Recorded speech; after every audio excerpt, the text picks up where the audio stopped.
Hello दोस्तों, कैसे हैं आप सभी। आशा करता हूं कि आप सभी कुशल मंगल होंगे।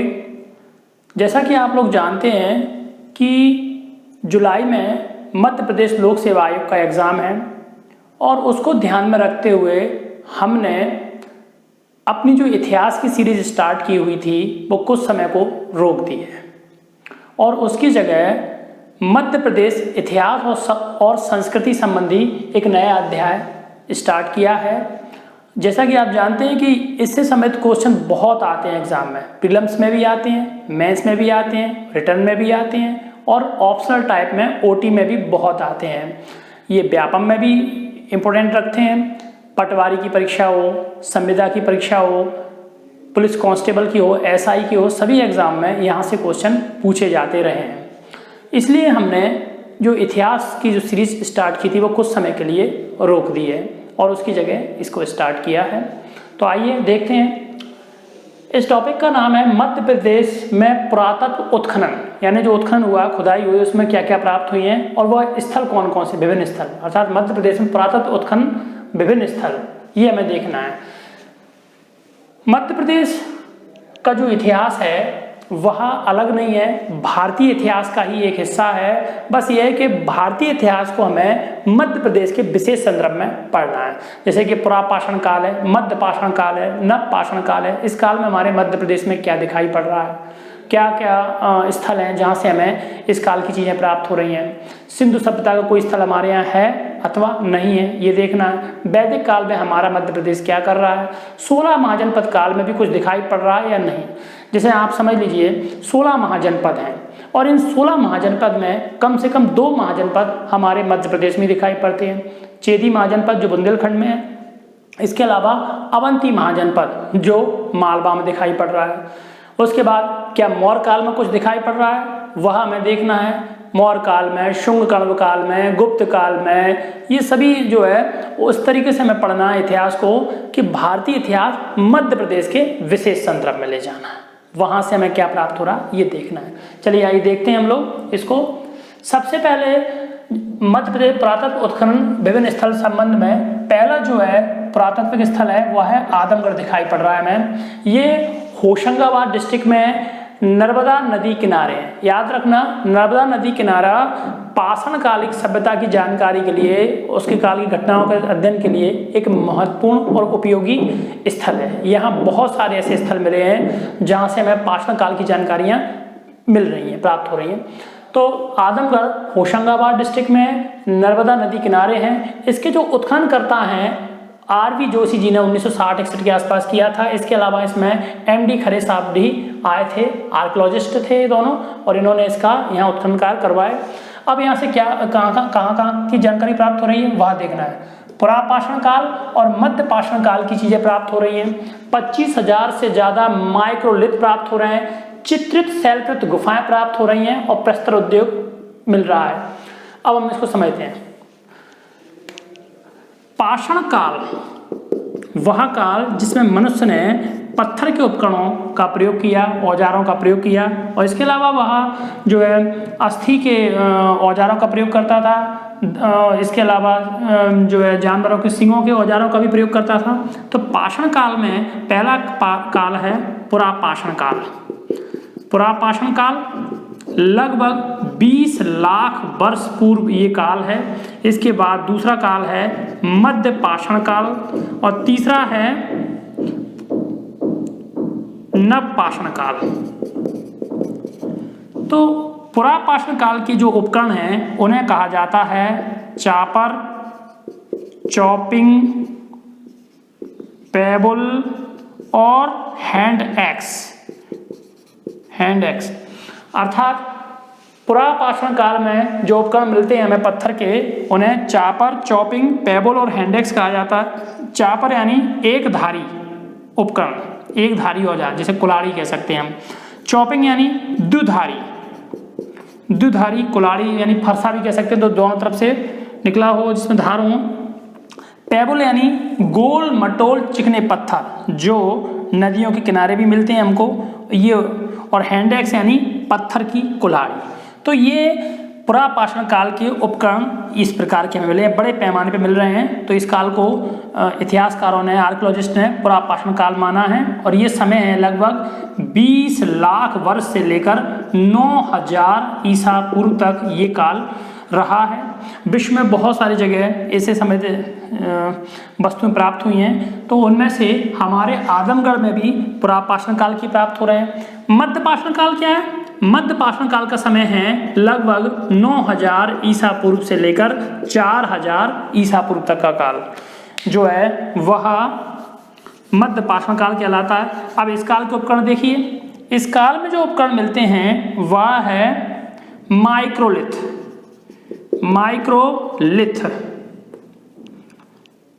माइक्रोलिथ यानी लघु पाषाणोपकरण, यानी पत्थर के छोटे छोटे उपकरण, औजार मिले हैं जो आधा इंच से 1 इंच और 1.5 इंच के बीच में ही हैं। अब इसको देखिए, आदमगढ़ में पुरापाषाण काल के चापर, चॉपिंग टेबल भी दिखाई पड़ रहे हैं। इसके अलावा मध्यपाषाण काल के 25,000 से ज़्यादा माइक्रोलिथ यानी लघु पाषाणोपकरण भी हमें प्राप्त हुए हैं। ठीक है, औजार प्राप्त हुए हैं। यहाँ से चित्रित शैलकृत गुफाएं मिली हैं। ये गुफा हमें भीमबेटका की गुफा की याद दिलाती है। चित्रित शैलकृत गुफा जो भीमबेटका में है वैसी यहाँ पर भी दिखाई पड़ रही है। और ये जो काल के हिसाब से देखा जाए तो भीमबेटका की गुफा जो काल है उसी की टक्कर का काल है, अर्थात ये भी पुरापाषाण काल का है आदमगढ़ भी, और भीमबेटका की गुफाएं भी वह भी किस काल की हैं? पुरापाषाण काल की हैं। चित्रित शैलकृत गुफाएं हैं, इसमें वही चित्र हैं आदि मानव द्वारा शिकार खेलते हुए वगैरह। प्रस्तर उद्योग दिखाई पड़ रहा है। जब बड़े पैमाने पर हमें पत्थर के उपकरण या औजार दिखाई पड़ रहे हैं तो उससे पता चलता है कि यहाँ पर कुछ प्रस्तर उद्योग इनका आदि मानव का रहा होगा। बस अंतर यह है कि यहाँ जो पत्थर के उपकरण मिल रहे हैं वह अधिकतर चापर टाइप के हैं, यानी एक धारी हैं। तो ये चीज़ हमें दिखाई पड़ रही है। तो आदमगढ़ समझ में आया? आदमगढ़ होशंगाबाद डिस्ट्रिक्ट में नर्मदा नदी किनारे है। इसके उत्खनन करता थे आर्कियोलॉजिस्ट जिन्होंने इसका उत्खनन करवाए हुए थे RB जोशी जी और MD खरे जी।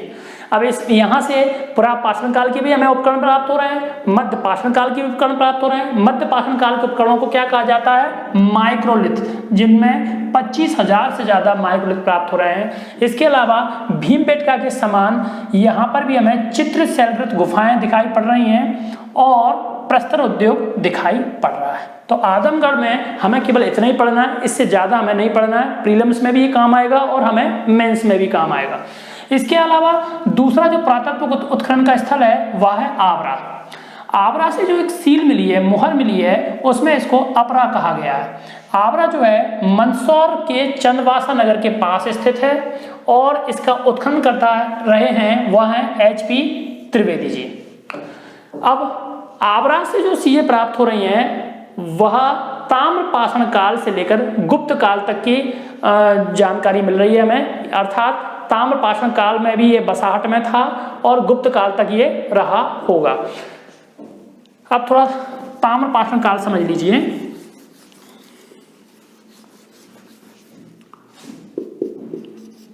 ताम्रपाषाण काल अर्थात जिस काल मनुष्य ने पत्थर के उपकरणों के साथ साथ तांबे के उपकरणों का प्रयोग किया वह काल ताम्रपाषाण काल कहलाता है। इसका समय है लगभग 5000 ईसा पूर्व। याद रखिए, मनुष्य द्वारा सबसे पहले जिस धातु का प्रयोग किया गया वह तांबा थी। ठीक है, तो ये काल, तो यहाँ से हमें जानकारी मिलती है आवरा से ताम्रपाषाण काल की। क्यों? क्योंकि यहाँ से तांबे के बड़े पैमाने पर हमें उपकरण दिखाई पड़ रहे हैं, इसलिए हम मान के चल, उससे पहले कि हमें उपकरण यहाँ नहीं मिले हैं, इसलिए हम मान के चल सकते हैं कि ताम्रपाषाण काल से यहाँ बसाहट स्टार्ट हुई होगी और गुप्त काल तक की जो है रहा होगा। इसके बाद भी रहा है आवरा, लेकिन ये यहाँ तक का इतिहास इनका जो है उत्खनन की दृष्टि से इंपॉर्टेंट है। ताम्रपाषाण काल के जो लोग थे वो ग्रामीण सभ्यता के थे और दक्षिण भारत में या प्रायद्वीपीय भारत में इन्होंने बड़े बड़े गांवों का निर्माण किया। तो तांबे की कुल्हाड़ी मिल रही है, यहाँ से मिट्टी की एक मुद्रा या मुहर मिली है और मृदभांड यानी मिट्टी के बर्तनों को क्या कहा जाता है? मृदभांड, पॉटरी। और ये भी प्राप्त हो रहे हैं। यहाँ से उन्नत जल निकास प्रणाली मिल रही है। ये उन्नत जल निकास प्रणाली हमें सिंधु सभ्यता के जो स्थल है धौलावीरा की याद दिला रहा है। अंतर केवल इतना है कि धौलावीरा में जो नाली मिली है वो ईंटों से निर्मित है और उसमें जिप्सम का प्रयोग किया गया है, और यहाँ जो है जो नाली है वह पकी पकाई जो ईंटें हैं उनके पाइप बनाकर प्रयोग की गई है। तो इस तरीके से, लेकिन यहाँ पर भी हमें उन्नत जल निकास प्रणाली दिखाई पड़ रही है जो धौलावीरा की समान है। बलयकूप जो विशेषता है मौर्य काल की, मौर्य काल में रिंग वेल बनना स्टार्ट हो गए थे, तो इससे पता चलता है कि यहाँ से मौर्य काल के भी हमें अवशेष दिखाई पड़ रहे हैं। इसके अलावा यहाँ से रोमन सभ्यता से संबंधी हम इसे मान सकते हैं। रोमनों के साथ हमारा व्यापार प्रथम शताब्दी ईस्वी में बहुत तेजी से फैला, खासकर कुषाण काल में रोमन्स के साथ हमारा बिजनेस जो है बहुत तेज उन्नत हुआ। तो रोमन्स जो सभ्यता के जो हत्थे हैं, जार हैं और भी उपकरण हैं वह इस क्षेत्र में हमें मिल रहे हैं। तो इससे ऐसा लग रहा है कि आगरा का रोमन सभ्यता से संबंध रहा होगा, और ये हमें जो दक्षिण भारत में अरिकामेडु की याद दिला रहा है। अरिकामेडु एक रोमन बस्ती हमें पांडिचेरी के आसपास दक्षिण भारत में प्राप्त हुई है, उसी की हमें ये याद दिला रहा है। तो रोमन सभ्यता से संबंधित भी रहा है आगरा। इसके अलावा शोषक कूप मिले हैं। शोषक कूप क्या है? जो नालियां हैं, जो उन्नत जल निकास प्रणाली मिली है, नालियों के बीच बीच में छोटे छोटे कूप बनाए गए, पिट हैं, गड्ढे हैं, जिनमें ठोस अवशिष्ट पदार्थ गिर जाता है और स्वीपर उसको निकाल ले जाता है, और तरल अपशिष्ट जो पदार्थ हैं वह बहत रहता है, बहत जल के रूप में निकल जाता है। शोषक कूप दिखाई पड़ रहे हैं। 3 पत्थर की चक्कियों के पार्ट भी मिले हैं। तो आगरा, जिसका एक प्राचीन नाम और भी है अपरा, ये शायद आगरा का ही अपभ्रंश है। ठीक है, मंदसौर के चंदवासा नगर में है। ये जानकारी हमें आपको आगरा के संबंध में दी। अब हम एक और इम्पोर्टेंट जो है उसकी जानकारी दे रहे हैं, वह है एरन। एरन को एरकिन प्रदेश भी कहा गया है। ये सागर में स्थित है और बीना नदी किनारे है। बीना नदी किनारे हैं, ये बेड़वा नदी भी कहते हैं, और आगे बेतवा नदी भी मिल रही है। एरन को समुद्रगुप्त का भोगनगर कहा गया है, और समुद्रगुप्त के काल में ये काफ़ी उन्नत था। भोगनगर का मतलब है एक सिटी ऑफ जॉय, आनंद की नगरी है उसकी। संभवतः है समुद्रगुप्त अपनी वृद्ध अवस्था में यहाँ अपने परिवार के साथ घूमने फिरने आया होगा। तो एरकिन प्रदेश को समुद्रगुप्त का क्या कहा गया है? भोगनगर कहा गया है। अब थोड़ा सा जान लीजिए, एरन यानी एरकिन प्रदेश सागर में है, बीना नदी या बेड़वा नदी बेतवा नदी किनारे हैं। इसके जो उत्खनन करता है वो है प्रोफेसर कृष्णदत्त वाजपेयी, केडी वाजपेयी जी। सागर यूनिवर्सिटी को बिलोंग करते हैं। सागर यूनिवर्सिटी के तत्वाधान में इसके उत्खनन हुआ, और एरन से हमें ताम्रपाषाण काल से लेकर गुप्त काल तक की अवशेष प्राप्त हो रहा है। जैसे हमें आगरा में मिल रहा है वैसे ही हमको यहाँ दिखाई पड़ रहा है। यहाँ से चित्रित काले व लाल मृदुभांड दिखाई पड़ रहे हैं। यहाँ प्राचीन रक्षा दीवार मिली है। संभवतः है एरन के चारों तरफ एक बाउंड्री है, जो किला कह सकते हैं हम एक तरीके से, उसको दीवार है जो जंगली जानवरों से भी रक्षा करती रही होगी, और इसके अलावा बाहरी आक्रमण से भी थोड़ा बहुत बचाव का कार्य इस दीवार ने किया होगा। यहाँ से आहत सिक्के मिले हैं। अब जरा समझ लीजिए, आहत जो सिक्के हैं इन्हें पंचमार्क सिक्के भी कहा जाता है, और ये सिक्कों का समय है 600 ईसा पूर्व, अर्थात 6वीं शताब्दी ईसा पूर्व, और ये काल है महाजनपद का। यही काल है गौतम बुद्ध का, महावीर स्वामी का। तो आहत सिक्के क्यों कहा गया है? ठोक पीट कर यानी आहत के माध्यम से आघात देकर इनको बनाया गया है, इसलिए इसको आहत सिक्के कहा गया है। ये बेडौल मुद्राएं होती थी, और ये कभी कभी 5 भागों में, इसलिए पंचमार्क भी कहा गया है। उसके कोण हैं। इसके अलावा एक और है, ये जो आहत सिक्के हैं ये भारत की सर्वप्रथम मुद्राएं मानी गई हैं। आहत सिक्के सर्वप्रथम मुद्राएं हमारी, ठीक है। तो ये भी मिल रहा है, यानी 6वीं शताब्दी ईसा पूर्व में भी, महाजनपद काल में भी एरन डेवलप था। इसके अलावा रामगुप्त और तोरबाण की मुद्राएं मिलती हैं। अब थोड़ा इसको समझ लीजिए। गुप्त सम्राट थे समुद्रगुप्त, पहले ऐसा माना जाता था कि समुद्रगुप्त के बाद सिंहासन पर चंद्रगुप्त द्वितीय विक्रमादित्य बैठे। ये वे चंद्रगुप्त द्वितीय विक्रमादित्य हैं जिनके दरबार में कालिदास थे और जिनके दरबार में चीनी विद्वान फाहियान आया था। तो पहले ऐसा माना जाता था कि समुद्रगुप्त के बाद चंद्रगुप्त सिंहासन पर बैठे, लेकिन एरण और भिलसा अर्थात बिरिसा से जो मुद्राएं प्राप्त हुई हैं वह रामगुप्त की जो मुद्राएं मिली हैं, और इन मुद्राओं से पता चलता है कि समुद्रगुप्त के बाद, चाहे वो 6 महीने के लिए हो या 2 वर्ष के लिए हो, रामगुप्त सिंहासन पर बैठे थे। रामगुप्त जो है समुद्रगुप्त के सबसे बड़े बेटे थे, लेकिन रामगुप्त अयोग्य और कायर थे और डर की वजह से इन्होंने अपनी पत्नी ध्रुव स्वामिनी, ये बहुत प्रसिद्ध प्रकरण हुआ है इतिहास में, ध्रुव स्वामिनी को शकों को देना स्वीकार कर लिया था।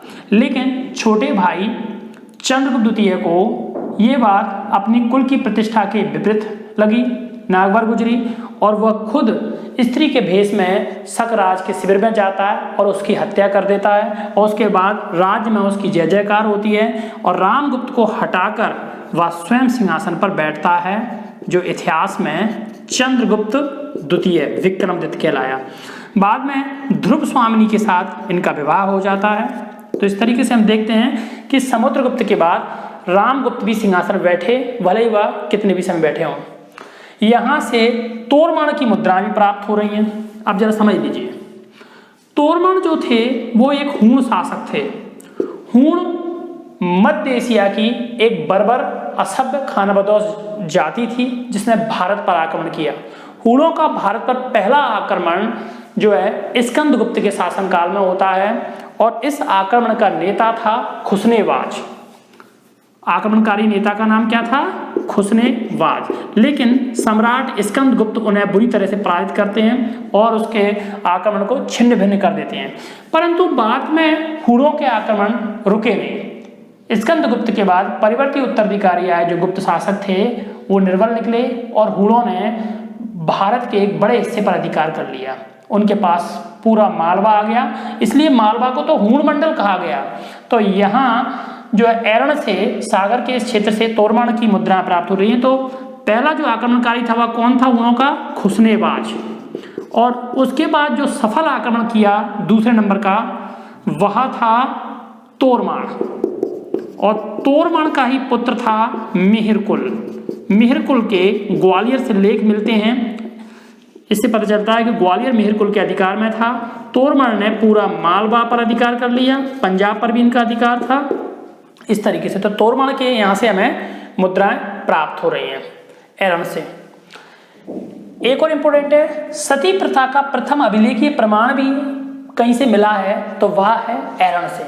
यूं तो सती प्रथा की जानकारी हमें ऋग्वेद से भी प्राप्त हो रही है, महाभारत और रामायण में भी सती प्रथा के उल्लेख दिखाई पड़ रहे हैं, लेकिन वो साहित्यिक प्रमाण है। अगर पुरातात्विक साक्ष्य, अगर कोई अभिलेख मिला है, वह एरण से मिला है। ये एरण का जो अभिलेख है ये 510 ईस्वी के आसपास का है, और ये गुप्त सम्राट भानुगुप्त के समय का है, इसलिए भानुगुप्त का एरण अभिलेख भी हम इसे कहते हैं। इस अभिलेख में लिखा है कि भानुगुप्त का मित्र गोपराज हूणों से लड़ता हुआ वीरगति को प्राप्त हो जाता है, और इसके बाद उसकी जो पत्नी है गोपराज की, वह सती हो जाती है। तो ये सती प्रथा का पहला अभिलेखीय प्रमाण भी हमें कहाँ से प्राप्त हो रहा है? एरण से। यहाँ एक वाराह प्रतिमा प्राप्त होती है। याद रखना, गुप्त काल में वैष्णव धर्म गुप्तों का राजकीय धर्म था, और इस काल में वैष्णव मूर्तियां और मंदिर ही अधिक मात्रा में मिले हैं। उनमें से भगवान विष्णु का वराह अवतार का बहुत सारे हमें जो है प्रतिमाएं और मंदिर दिखाई पड़ रहे हैं। तो एक 12 प्रतिमा मिली है एरण से ही। इसमें यहाँ से एक अभिलेख मिला है, वह है तोरमाण का, और तोरमाण का यह अभिलेख में कहा गया है कि धान्य विष्णु इस क्षेत्र में, मालवा क्षेत्र में, उसका कौन है? गवर्नर है इस क्षेत्र का। और इससे पहले मातृ विष्णु, जो धान विष्णु का बड़ा भाई था, वह गुप्तों के अधीन इस क्षेत्र का गवर्नर रहा था। इससे पता चलता है कि तोरमल ने गुप्त शासकों से पूरा के पूरा मालवा छीन लिया है।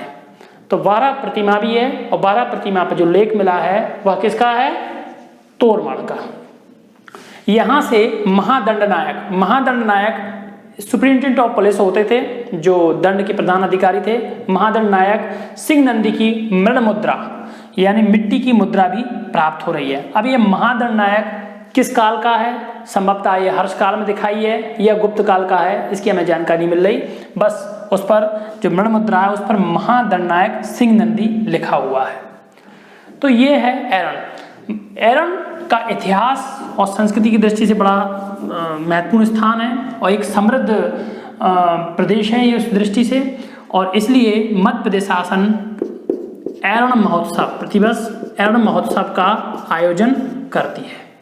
तो एरन से केवल इतनी ही जानकारी हमारे लिए इम्पोर्टेंट है, ये प्रीलिम्स में भी काम आएगी और मेंस में भी काम आएगी। इसके बाद चौथा है पिपरिया। पिपरिया जो है सतना से प्राप्त हो रहा है। इसके उत्खननकर्ता भी कृष्णदत्त बाजपेयी जी हैं। 1968-69 के आसपास इन्होंने इसका उत्खनन करवाया। यहाँ से जो इम्पोर्टेंट है वह है, जो उल्लेखनीय जो वस्तु प्राप्त हो रही वह है गुप्तकालीन विष्णु मंदिर के साक्ष्य। जैसा कि आपको मैंने बताया है कि गुप्त काल में वैष्णव धर्म, भागवत धर्म राजकीय धर्म था और विष्णु की मूर्तियां मंदिर अधिक मिलते हैं। देखा जाए तो गुप्त काल से ही मंदिर बनना आरंभ हुए भारत में। इससे पहले मंदिरों के अवशेष हमें नहीं दिखाई पड़ रहे हैं। तो गुप्तकालीन जो विष्णु मंदिर है उसके साक्ष्य भी हमें मिल रहा है पिपरिया से।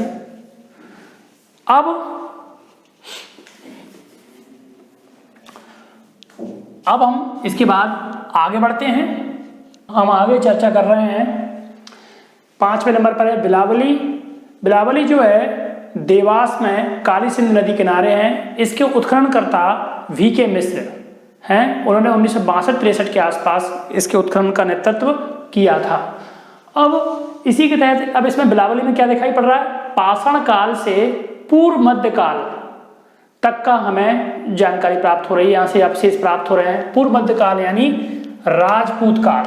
राजपूत काल को भारतीय इतिहास में पूर्व मध्य काल कहते हैं। राजपूत काल जो है लगभग 1206 से लगभग 650 से लेकर 1206 ईस्वी तक का दिखाई पड़ता है।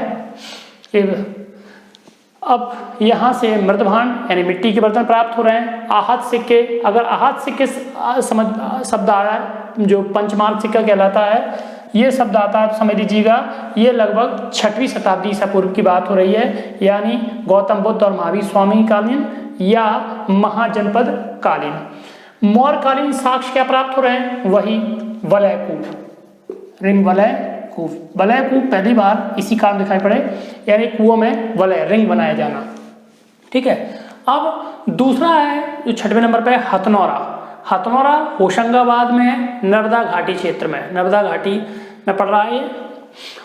उत्खननकर्ता HD सांखलिया और मैक ब्राउन है इसके। ये कई बार क्वेश्चन पूछे जा चुके हैं, इसके लिए उत्खननकर्ता याद रखना है हमको। यहाँ से जो सबसे इंपॉर्टेंट साक्ष्य मिला है वह है मानव खोपड़ी के साक्ष्य। मानव खोपड़ी के जो साक्ष्य है ये पुरापाषाण कालीन है। बहुत इंपॉर्टेंट है ये क्वेश्चन, पेपर में आ चुका है। एक बार फिर देखें, हथनौरा होशंगाबाद में है, नर्मदा नदी के किनारे है, नर्मदा घाटी क्षेत्र में पड़ रहा है। उत्खननकर्ता इसके HD सांखलिया और मैक ब्राउन है। यहाँ का जो सबसे महत्वपूर्ण जो पॉइंट मिला है उत्खनन में वस्तु प्राप्त हुई है वह है मानव खोपड़ी के साक्ष्य। वह भी किस काल के? पुरापाषाण कालीन। थोड़ा समझ लीजिए, अभी तक ऐसा माना जाता था कि पुरापाषाण काल के मानव अस्थि पिंजर या कुछ हमें प्राप्त नहीं हुए हैं। अभी यही माना जाता था कि मध्य पाषाण काल से हमें जो है अस्थि अवशेष मिलना स्टार्ट हुए हैं भारत में। ऐसा नहीं था कि मानव पुरापाषाण काल में मध्य प्रदेश में नहीं था या भारत में नहीं था, बिल्कुल था। क्योंकि अगर नहीं होता तो जो है आदमगढ़ में, होशंगाबाद जिसे हम पहले चर्चा कर आए हैं, आदमगढ़ में और भीमबेटका की गुफा में चित्रकारी किसने की? जो चित्रांकन किया गया है वो पुरापाषाण काल का ही मनुष्य है, पुरापाषाण काल का ही मनुष्य है। तो साक्ष्य तो मिल रहे हैं लेकिन अभी तक अस्थि अवशेष या कोई खोपड़ी वगैरह के साक्ष्य नहीं मिल रहे थे, जो हमें कहाँ से प्राप्त हो रहे हैं, हथनौरा से। ठीक है, यह है भारत में प्राप्त मानव अवशेष का प्राचीनतम साक्ष्य है। किस काल का? ये पुरापाषाण काल का। तो समझ में आया?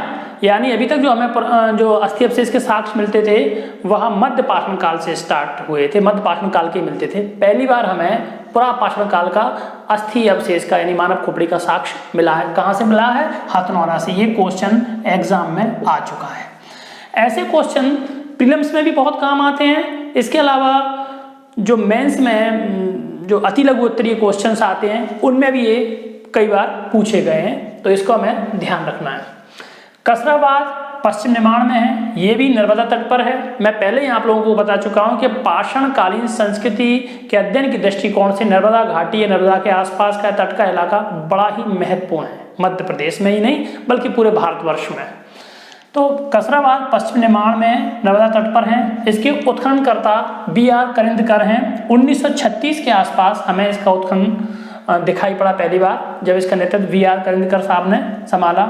यहाँ जो है 11 बौद्ध स्तूपों के अवशेष मिले हैं। स्तूप क्या होते हैं? टीले, जहाँ उनके बौद्ध भिक्षुओं के, बौद्ध विद्वानों के समाधि स्थल हैं, उन्हीं को स्तूप कहा जाता है। जैसे सांची का स्तूप है, भरूच का स्तूप है। तो ठीक ऐसे 11 टीले बौद्ध स्तूप जो हैं वो हमें कहाँ प्राप्त हो रहे हैं? कसराबाद प्राप्त हो रहे हैं। और यहाँ से हमें आहत सिक्के, मैं पहले चर्चा कर चुका हूँ, आहत यानी पंचमार्क सिक्के, और ये किस काल के दिखाई पड़ते हैं? 6वीं शताब्दी ईसा पूर्व के। तो ये सिक्के भी यहाँ से मिल रहे हैं। तो इससे पता चलता है कि कसराबाद जो है बुद्ध काल में विकसित था। बुद्ध काल यानी गौतम बुद्ध और महावीर स्वामी का जो समय है वह है, और लगभग ये समय है 600 ईसा पूर्व के आसपास का। तो कसराबाद का जो बसाहट है 6वीं शताब्दी से पूर्व जाती है। काय था, ये बहुत महत्वपूर्ण है।